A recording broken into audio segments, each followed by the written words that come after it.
Senior producer from Capitol Hill, Chad Pergram, keeping track of a busy day already today. And Chad, good morning to you. Good morning. As soon as Nancy Pelosi finished her comment, you shot an email out to all of our colleagues here at Fox saying proceed with caution. What are you reading between the lines based on a timetable or schedule that we do not see, Chad?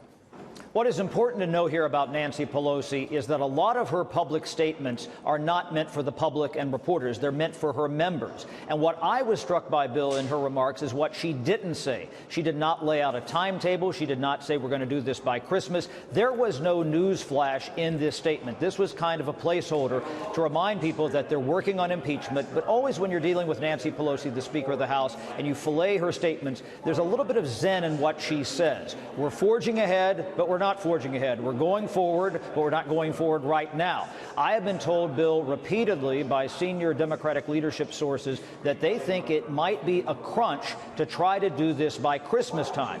So when she says, we're going to have the chairman, start working on articles of impeachment, nothing new there. And here's the key phrase that I, was struck by in her remarks. We will proceed in a manner worthy of our oath of office. Now, Jerry Nadler, the chair of the committee, said last night we will have more hearings, plural. I said, do you in fact mean that, plural? He didn't respond.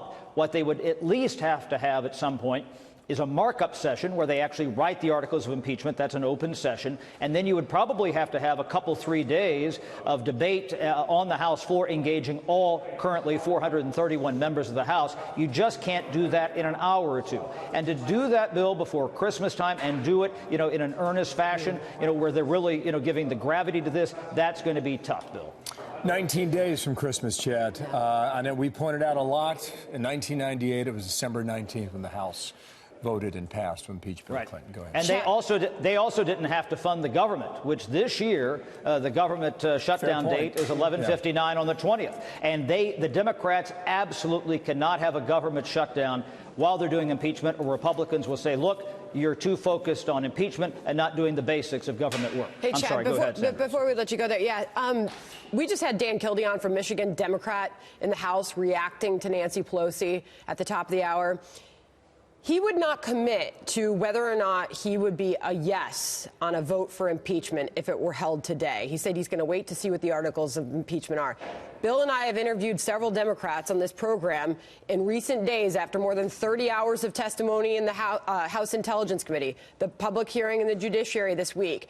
Some will commit, but some will not commit to that. There's a lot of hesitancy in the point that Sandra's making here, and the question is why? Why would they not give you a yes or a no at this point, Chad?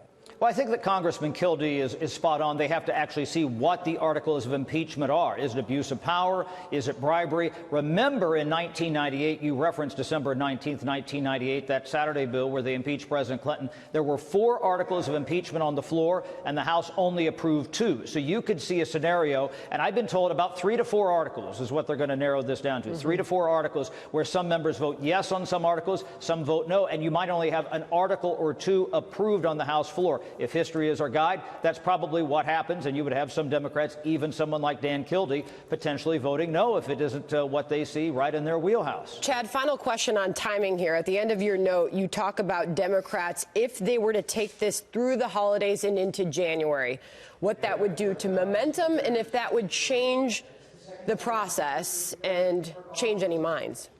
Right. Well, Democrats stuck together over the Thanksgiving holiday. There was some thought that maybe when they went away for Thanksgiving that this could lose some speed. It absolutely didn't. And that's why, when they came back, some of the calculus that they'll have to weigh now, does putting this off into January, which is a possibility, will that slow things down? But when most of the Democrats held together over Thanksgiving, that signaled that it's not going to slow down if they let this drift past Christmas time, Sandra. Okay, Chad, thank you for that. I just want to remind our viewers, on Monday we've got the IG report.